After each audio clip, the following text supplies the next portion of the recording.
Malaysia Airlines jet MH17 was hit by Ukrainian missile. In a video posted on the internet, a former Ukrainian army surgeon says the controversial book surface-to-air missile system that purportedly downed Malaysia Airlines flight MH17 belonged to the Ukrainian armed forces. According to the serviceman, when the Malaysian Boeing crashed, Ukraine tried to attribute the system to the self-defense forces or the Russian army. This is definitely a Ukrainian book. I personally know this machine. The book picture that I sent from Lugansk showed the Yubileyная coal mine in the background. The military unit is in the town of Metalist. It was ridiculous when Kiev said the book belonged to the Russian or self-defense forces, the surgeon said.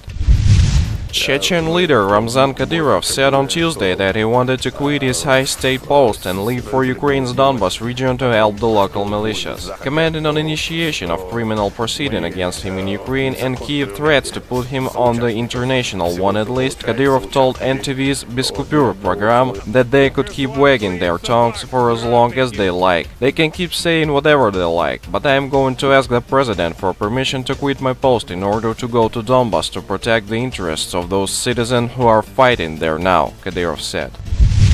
Anti-Russian hysteria only harms Europe's interests, authoritative Italian journalist and former member of the European Parliament Giulietta Chiesa, who was arrested in Estonia on Monday and then ordered to leave the country, said on Tuesday. "I'm here not to advocate Russia's interests. Hysteria against Russia has nothing to do with Europe's interests, it's against them," he told in a news conference before leaving Tallinn. We remember Chiesa arrived in the Estonian capital city Tallinn early on Monday to take part in a conference dedicated to the relations between Russia and Europe, but was arrested in his hotel with no reasons given. Later, the police said he was staying in Estonia illegally, since he had been banned from entering that country.